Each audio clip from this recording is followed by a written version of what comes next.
Abra sua Bíblia, Romanos capítulo 2, vamos hoje ver a sexta mensagem sobre a carta de Paulo aos Romanos. São 30 mensagens, hoje é a sexta. Devagar a gente vai chegando lá. Romanos capítulo 2, versículo 17 até o final do capítulo 2.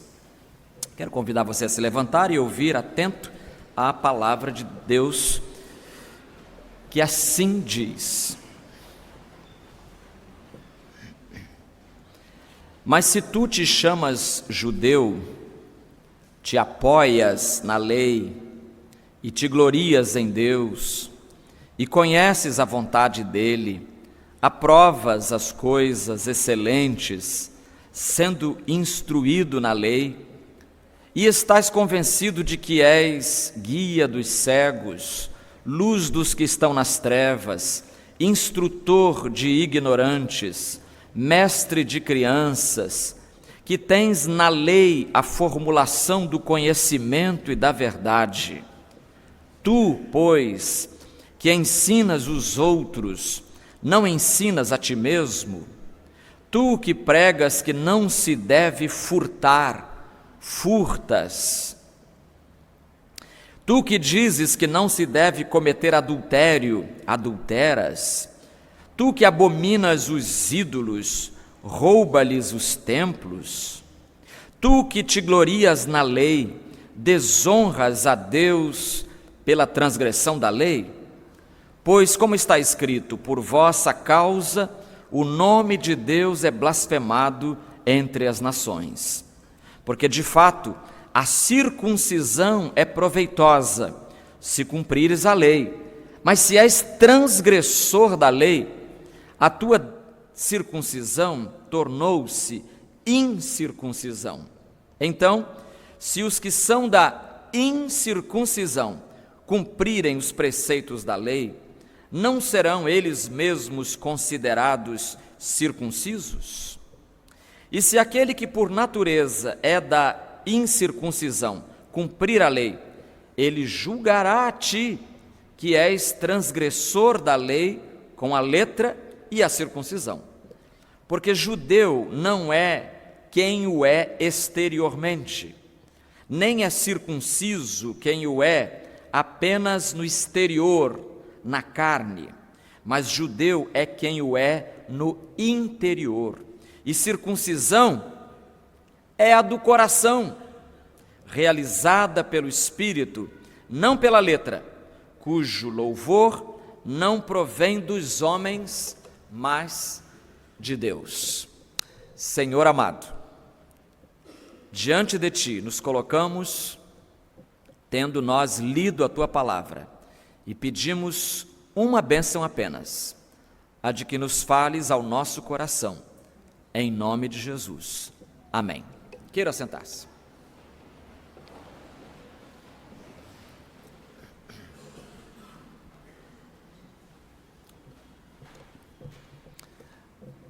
Há uma história de um casal que se mudou para uma casa e estava ali morando, aos poucos conhecendo os vizinhos, e um belo dia a mulher falou para o marido: marido, olha lá, veja como a vizinha não sabe lavar roupa, olha o lençol, ela está esticando o lençol está sujo. E ela repetia isso a cada 3, 4 dias, ela repetia a mesma coisa: marido, olha lá, essa mulher não sabe lavar roupa, olha lá, a roupa dela está suja, pendurada. E ela foi fazendo aquilo, repetindo para o marido várias vezes, e depois de um mês, mais ou menos, a mulher surpreendeu o marido, disse: meu marido, olha lá, veja o que aconteceu, ela aprendeu a lavar roupa, finalmente ela aprendeu a lavar roupa, está tudo limpinho. Aí o marido falou: para de conversa, mulher, é que hoje de manhã eu levantei e lavei a vidraça, pronto. Esse era o problema, era a vidraça que estava suja e a mulher pensando que é a casa, que é a outra, que é a vizinha que não está sabendo lavar a roupa. Essa história contada por Valnita Salgado foi publicada no Manancial no ano 2000 e ela me lembra muito um poema um poema que me foi enviado. Alguém me enviou o seguinte poema há algum tempo: meu rosto no espelho não tem rugas, minha casa não está suja, a teia de aranha desapareceu, meu jardim está lindo, lindo, totalmente sem capim. Acho que eu nunca mais vou procurar os meus óculos perdidos. Está tudo bonito por causa disso, não está enxergando. Irmãos, é muito fácil, às vezes é mais fácil a gente achar que o problema está nos outros do que está na gente, né? A gente procura os defeitos dos outros e não vê os próprios. É uma verdade sublime da vida, a gente tem que tirar o chapéu para isso. Neste capítulo 2 de Romanos, já dois domingos atrás, nós vimos o apóstolo Paulo desconstruindo a religiosidade falsa. Ele está desconstruindo a religiosidade falsa, o edifício da falsidade religiosa, digamos assim. E nesse final do capítulo, ele está abordando a questão dos judeus se apegarem à sua lei, a lei de Moisés, e acharem que com isso eles estão isentos do juízo de Deus. Os judeus pensavam que o seu monoteísmo fosse um monopólio de acesso à presença de Deus. Eles achavam que o monoteísmo deles, adorar só um Deus, fosse um passaporte para adquirirem o monopólio do acesso a Deus. Só eles tinham acesso a Deus, pensavam. E nesse texto nós vamos encontrar pelo menos algumas coisas que a gente precisa meditar. A gente vai ver que Paulo elogia aqui os privilégios que os judeus receberam do Senhor, sim. Vai ver, entretanto, os paradoxos que os judeus mostravam no seu comportamento. E, por fim, vamos examinar brevemente uma proposta de Paulo para resolver o problema dos judeus. Então, em primeiro lugar, nós temos aqui uma descrição, um elenco dos privilégios dos judeus. Ele fala no versículo 17: mas se tu te chamas judeu, te apoias na lei e te glorias em Deus. Então o judeu era esse sujeito que se apoiava na lei, e o judeu tudo que fazia, todos os movimentos do seu cotidiano estavam ligados à lei de Moisés.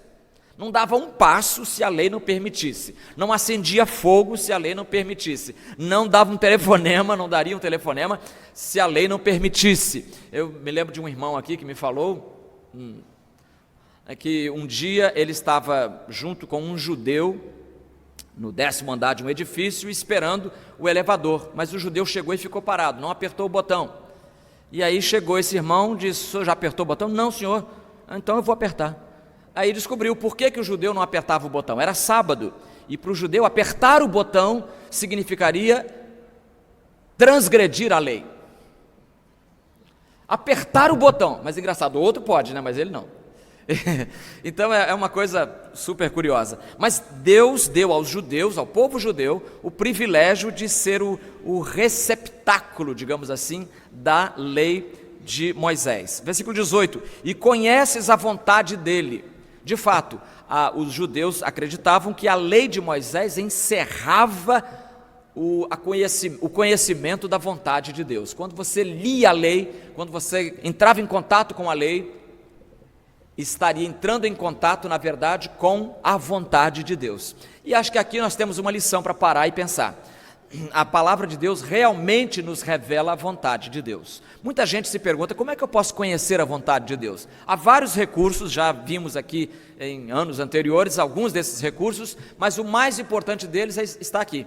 É conhecer a palavra de Deus. Quanto mais você interage com a palavra, quanto mais você conhece a palavra, mais você fica descobrindo como é que Deus quer que você viva.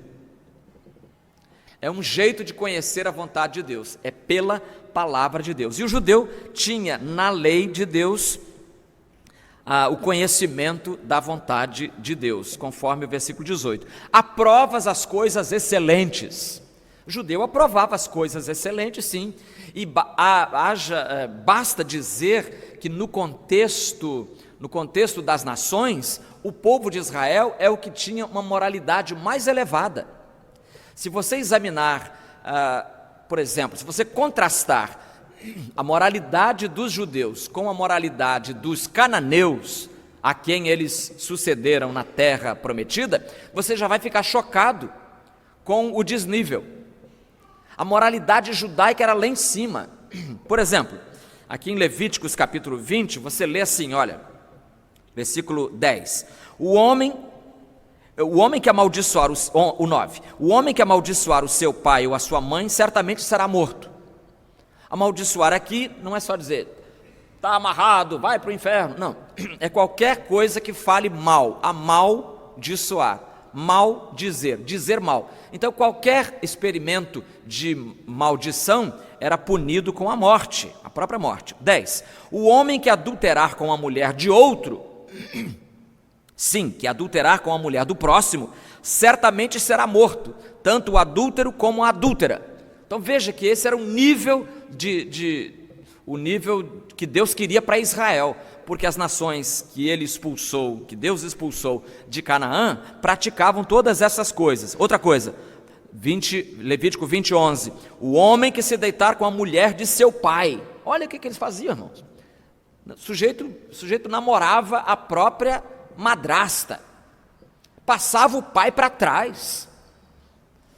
O homem que fizer isso terá desonrado seu pai. Os dois adúlteros certamente serão mortos, serão culpados da própria morte. 12. Se um homem se deitar com a sua nora, nunca vi isso. Quer dizer, já vi, né? Já vi, infelizmente a gente vê de tudo nesse mundo. E aqui em Canaã você via de tudo. Homem se deitando com a sua nora, ambos certamente serão mortos, cometeram uma perversão. Se um homem se deitar com outro homem, gente, olha o que eles faziam. Se um homem se deitar com outro homem, é Levítico 20, 13, como se fosse com mulher, os dois terão praticado uma abominação, certamente serão mortos e serão culpados da própria morte. Se um homem tomar uma mulher e a mãe dela, se um homem se casar com a filha e com a mãe ao mesmo tempo, é depravação, tanto ele quanto elas serão queimados no fogo, para que não haja depravação no meio de vós. Versículo 14, esse é o 14. 15, se um homem se deitar com um animal, certamente será morto, e também matareis o animal. Até o pobre do animal entrou, né? Acaba sendo punido por causa do pecado do homem. Se uma mulher se aproximar de algum animal para deitar-se com ele, matarás a mulher e o animal, certamente serão mortos, serão culpados da própria morte. Se um homem tomar sua irmã por parte de pai ou por parte de mãe e vir-lhe a nudez, isso é vergonhoso, portanto serão eliminados. Se um homem se deitar com uma mulher e descobrir-lhe a nudez no tempo da sua menstruação. Então veja que nós temos aqui várias prescrições da lei de Moisés, a lei que revelava a vontade de Deus, mostrando que Deus quer para si um povo de nível moral melhor. Um povo de nível moral melhor. E o povo judeu realmente aprovava, diz o versículo 18 de Romanos 2, as coisas excelentes, sendo instruído na lei. Agora, esses privilégios criavam no povo judeu uma espécie de ufanismo moral. Porque o versículo 19 diz, estás convencido de que és guia dos cegos. Olha o que judeu se achava, guia dos cegos. Todo mundo é cego, o judeu é que é o guia. Luz dos que estão nas trevas, todo mundo em trevas, judeu está na luz. Instrutor de ignorantes, todo mundo é ignorante, judeu é sábio, judeu é que sabe o caminho. Mestre de crianças, todo mundo é criança, o judeu é o professor dessas crianças. E também que tens na lei a formulação do conhecimento da verdade. Então veja que Paulo está aqui, e olha, quem está escrevendo isso é Paulo, não esqueça isso. E Paulo era um judeu também, um judeu também. E lá em Filipenses capítulo 3, ele vai como que escrever ou resumir a sua biografia moral e espiritual, e ele vai dizer, Filipenses 3, 4 a 7, se bem que eu poderia até mesmo confiar na carne, se alguém pensa que pode confiar na carne, muito mais eu poderia, diz ele. Por quê? Porque foi circuncidado ao 8º dia, Paulo foi. Todo homem judeu não era circuncidado, Paulo foi circuncidado ao 8º dia, da descendência de Israel, da tribo de Benjamim, hebreu de hebreus. Quanto à lei, fariseu. Ninguém cumpria mais a lei do que um fariseu. O fariseu humilhava os outros judeus no cumprimento da lei. Quanto ao zelo, perseguia a igreja. Quanto à justiça que há na lei, eu era, olha só, quanto à justiça que há na lei, eu era irrepreensível. Mas, Filipenses 3, 7, mas o que para mim era lucro, passei a considerar perda por amor de Cristo. Tudo isso, todo esse cabedal, né, todo esse conjunto de virtudes que eu enumerei aqui, por ser judeu, circuncidado, fui fariseu, persegui a igreja, comigo era assim mesmo, tudo isso eu joguei fora, joguei no lixo. Considerei perda, considerei lixo para ganhar a Cristo, para ficar com Cristo. Então veja que o apóstolo Paulo está dizendo aqui então, que ele mesmo, sendo um judeu, trocou tudo isso, né, guia de cego, luz dos que estão nas trevas, instrutor de criança, mestre de menino, tudo isso ele trocou para ficar com Jesus Cristo. E vale a pena, queridos irmãos, trocar tudo, vale a pena trocar tudo por Jesus Cristo. Então nós temos nesse texto, esses primeiros 4 versículos falando dos privilégios dos judeus, privilégios que por sua vez os levavam para um ufanismo espiritual e moral. Mas em segundo lugar nós temos aqui alguns paradoxos. Paulo vai destacar agora os paradoxos do judaísmo, ou paradoxo daquele que quer viver uma vida santa e não consegue, ou exige isso dos outros, mas não consegue. Versículo 21, tu, pois, que ensinas os outros, não ensinas a ti mesmo? Tu que ensinas os outros, não ensinas a ti mesmo? Ou seja, se a gente vai ensinar, a gente tem que ter moral. Se a gente vai dizer para a criança, para o menino, olha, não pode contar mentira, e a gente conta mentira e a criança percebe, como é que fica isso? Não é? Então, tu, pois, que ensinas os outros, não ensinas a ti mesmo? Tu que pregas que não se deve furtar, furtas. Irmãos, eu não sei quantas vezes eu vi de crentes que têm gato no seu ar-condicionado e acham isso a coisa mais normal do mundo. É isso que Paulo está denunciando aqui.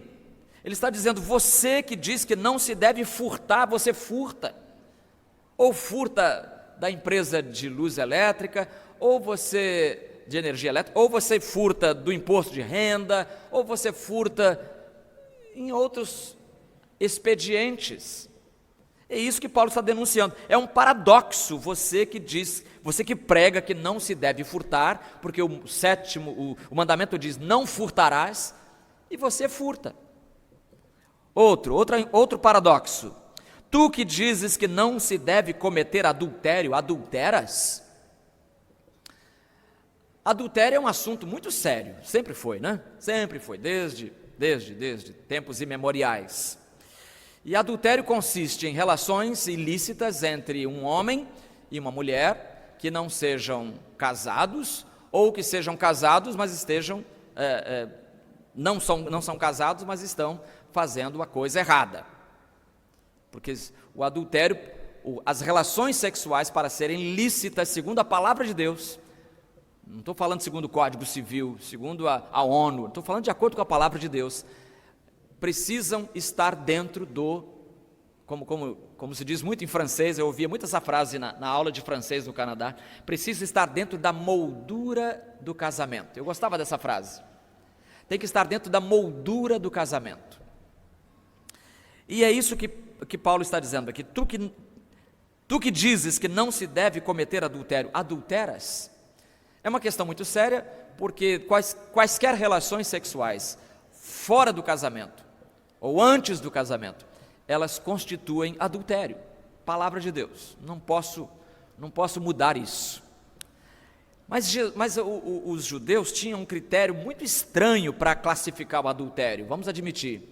Você que estuda na escola dominical já viu que eles consideravam adultério apenas se houvesse realmente a conclusão da relação de uma forma em que o homem conseguisse semear, deixar o seu sêmen, digamos assim, tem criança na sala, na mulher. Jesus aperta mais um pouquinho, irmãos, ele é muito mais sério. Jesus em Mateus capítulo 5, versículo 27 e 28, no pleno sermão da montanha, ele diz assim: ouvistes o que foi dito, não adulterarás. Eu, porém, vos digo que todo aquele que olhar para uma mulher, com intenção ou com desejo, já cometeu adultério com ela no coração. Com essa os judeus não contavam. Adultério no coração? Exatamente. Ou seja, Jesus colocou a coisa de um modo muito mais sério e que exige muito mais da gente, de todos nós, todo cristão. Não é só procurar uma mulher no prostíbulo, uma prostituta, isso sim é adultério. Não, para ele não. Para ele, olhou para uma mulher com uma intenção impura, já cometeu adultério. E aí Paulo diz: você que denuncia isso, você que diz que não deve adulterar, adultera? Ou seja, isso não pode acontecer. É o tipo do paradoxo que a gente não pode consentir. E mais, Paulo diz assim: tu que abominas os ídolos. E olha, o judeu, você lembra, os judeus eram idólatras até quando? Lembra da história da religião judaica? Eles eram idólatras até ir para o cativeiro babilônico. Foram idólatras para lá, mas o cativeiro foi uma paulada tão grande, o cativeiro deu uma bordoada tão grande no espírito idólatra do judeu, que ele passou os 70 anos na Babilônia e voltou curado. Nunca mais os judeus erigiram ídolos como aqueles lá do tempo dos reis, da monarquia hebraica, nunca mais. Eles se livraram mesmo dos ídolos de madeira, de barro, mas erigiram outros ídolos no coração. A idolatria é uma perseguição na gente, não é? A gente tenta se livrar da idolatria, mas só com a graça de Deus não consegue. Você vê, eles se livraram dos ídolos, postes, ídolos, estátuas perante as quais eles se curvavam, se livraram disso, mas não se livraram de um outro ídolo que persegue o ser humano até hoje, que é o dinheiro. Tanto, por isso ele fala aqui, olha, tu que abominas os ídolos, rouba-lhes os templos. Será que roubar templo? Você já viu falar nisso? Bom, aqui tem uma coisa que a gente precisa lembrar. Os templos eram os locais mais ricos, eram os edifícios mais ricos da antiguidade. É lá, era tudo de ouro. Aqui não, aqui tudo, ladrão que vem aqui, coitado, dá com a cara na porta, né? Graças a Deus. Chega aqui, é madeira, não dá para levar esses bancos. Vai levar para vender onde esse banco aí? Esse púlpito, vai levar, quer dizer, o ladrão aqui só leva prejuízo. Mas nos templos antigos, antigamente, o ladrão se dava bem, porque era tudo revestido de ouro, era tudo de primeira. E eles roubavam os templos para vender lá no ferro velho. Era assim que funcionava. Há um registro muito interessante, feito inclusive por um historiador judeu, que é o famoso Joséfo, obrigado. Flávio Joséfo conta no livro Antiguidades Judaicas que no ano 19 depois de Cristo, no ano 19 aconteceu uma coisa terrível em Roma. 4 judeus estavam lidando com uma senhora romana muito rica e eles convenceram essa senhora a dar uma suntuosa oferta para o templo de Jerusalém. Convenceram a mulher, e a mulher deu um rio de dinheiro, assim como esse templo aqui foi construído com um rio de dinheiro de uma senhora no Texas. Essa senhora romana deu também muito dinheiro para a construção, ou para o templo de Jerusalém. E esses 4 judeuzinhos se fizeram portadores desse dinheiro. Só que a tentação da idolatria econômica e financeira é tão grande, que ao invés de levar o dinheiro para Jerusalém, o que eles fizeram? Puseram no bolso. Como não tinha lava-jato, aliás, teve lava-jato para descobrir onde foi parar o dinheiro, cadê o dinheiro que estava ali. E foram descobertos, e segundo a história registrada por Flávio Joséfo, segundo a história, o imperador Tibério, por causa disso, por causa desses 4 pilantras, o imperador Tibério, que não era crente, que não gostava de judeu adorando um só Deus, expulsou todos os judeus da cidade de Roma. Todos eles expulsos por causa do mau comportamento dos judeus que diziam adorar um só Deus. No sábado a gente não mexe em nada, nem acende fogo em casa para não transgredir o mandamento desse Deus. Esses 4 vagabundos, digamos assim, fizeram isso e envergonharam o nome do judaísmo, diz o escritor judeu Flávio Joséfo. Então, tu que abominas os ídolos, rouba-lhes os templos, não pode, essa inconsistência não pode acontecer.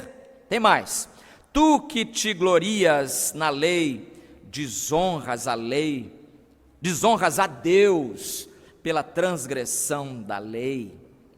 Pois como está escrito onde? Isaías 52 está escrito isso, está escrito, por vossa causa o nome de Deus é blasfemado entre as nações.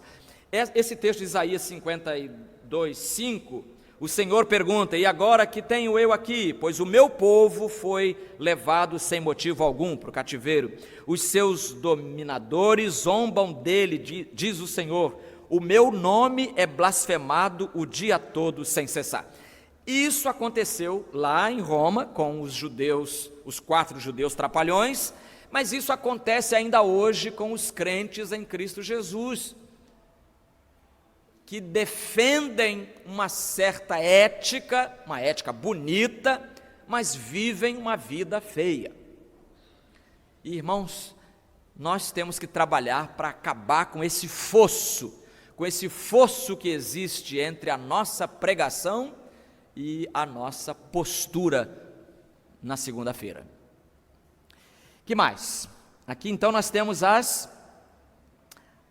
os paradoxos. Faça o que eu digo, mas não faça o que eu faço. Estou enjoado de ouvir isso, você também. Faça o que eu digo, mas não faça o que eu faço. Para Paulo, isso não é verdadeiro. Porque de fato, e aí nós passamos para o terceiro ponto, que é uma proposta de Paulo muito interessante. Uma proposta de uma circuncisão nova. Ele diz assim, porque de fato a circuncisão é proveitosa se cumprires a lei, mas se és transgressor da lei, meu irmão, a tua circuncisão tornou-se incircuncisão, ou seja, não vale nada. E você lembra a circuncisão, quando foi instituída? Ela foi instituída lá em Gênesis 17, quando Deus mudou o nome de Abrão, nós lemos aqui, né, Abrão, e alguns irmãos ficaram lendo Abraão, a gente não está acostumado com o nome Abrão, mas Abraão é um nome melhor, até para pronunciar. E Deus lá em Gênesis 17, versículos 10 a 13, diz assim, esta é a minha aliança que guardareis entre mim e vós, e tua futura descendência. Todo aquele do sexo masculino dentre vós será circuncidado. Fareis a circuncisão na pele do prepúcio. Este será o sinal da aliança entre mim e vós. Com a idade de 8 dias, nasceu um bebezinho na sua casa? Vai nascer? 8 dias, ainda não? 8 dias depois de nascido tem que fazer o quê? 8 dias depois, todo menino dentre vós será circuncidado por todas as vossas gerações, incluindo o servo nascido em casa e o comprado por dinheiro de algum estrangeiro que não for da tua linhagem. De fato, o servo nascido em tua casa e o comprado por dinheiro serão circuncidados. Assim, a minha aliança estará na vossa carne. Olha que coisa interessante. A minha aliança estará na vossa carne. Ou seja, como todo judeu era circuncidado, o judeu não tinha como escapar de lembrar que entre ele e Deus havia uma aliança, havia um pacto. O pacto de servir a Deus, o pacto de amar a Deus e ser por ele, em contrapartida, abençoado. Essa era a aliança. Resumindo, é isso. O homem serve a Deus e Deus abençoa o homem. Essa é a aliança. E cada vez, como disse aqui o pastor Hélio, na outra vez que veio aqui, cada vez que o judeu ia ao banheiro, veja só, quando a gente vai ao banheiro todo dia você vai ao banheiro, então cada vez que ia ao banheiro, o judeu se lembrava, existe um pacto entre mim e Deus, eu não posso esquecer que há um Deus no céu, e eu e ele combinamos uma coisa, e essa coisa que combinamos chama-se aliança, e essa aliança é para sempre. Então é disso que está falando aqui o apóstolo Paulo. Existe uma circuncisão, mas se eu tenho a circuncisão apenas no corpo, mas não vivo de acordo com a palavra de Deus, essa circuncisão vale tanto quanto a incircuncisão, ou seja, vale tanto quanto não ser circuncidado. Não vale nada. Não vale nada. E olha, para Paulo dizer isso, ele que foi circuncidado ao 8º dia, ele que era um judeuzinho legal, que estava sempre querendo agradar a Deus, para ele falar isso aqui, irmãos, foi muita mudança no coração e na mente desse homem. E aqui eu queria terminar com o versículo 28 e 29, que diz assim, porque aqui nesse 28 e 29, Paulo vai fazer uma proposta de uma circuncisão diferente. Ele vai propor aqui nos versículos 28 e 29, uma circuncisão do coração. Uma circuncisão que os judeus não conheciam. Uma circuncisão do coração? Mas como é que vai ser isso? Vai ter que abrir o peito do sujeito e cortar lá o coração dele? Ele vai morrer. Como é que é isso? É uma circuncisão feita, e ela tem 3 aspectos. O primeiro aspecto dessa circuncisão no coração é que ela é feita no interior. O versículo 28 diz assim, porque judeu não é quem o é exteriormente, nem circunciso quem o é apenas no exterior, na carne, mas judeu é quem o é no interior. E circuncisão é a do coração. A expressão circuncisão do coração é expressão de Paulo, não é minha não. Ele que inventou isso. A circuncisão do coração é feita no interior. Você olha lá de fora assim, você não vê nada, né? Não há nenhum traço externo que identifique que o sujeito pertence a Deus. Não, mas ele tem um cabelo penteado diferente. Ele não usa brinco. Ele não usa tatuagem. Não tem nada do lado de fora que identifique esse sujeito como crente. Tem crente tatuado, tem crente de brinco, tem crente com piercing no nariz. Não sei como é que aguenta, mas tem, né? Compromete a respiração, eu acho. Atrapalha, né? Entra menos ar de cada vez. Tem que respirar mais. Sei lá. Estou delirando. Mas a verdade é que a circuncisão melhor é a do coração. E é feita no interior, lá dentro, onde ninguém vê. Região à qual só Deus tem acesso. Só Ele vê o seu coração. É lá que o Espírito Santo tem que fazer a obra. E a segunda característica, acabei de dizer agora, ela é realizada pelo Espírito Santo.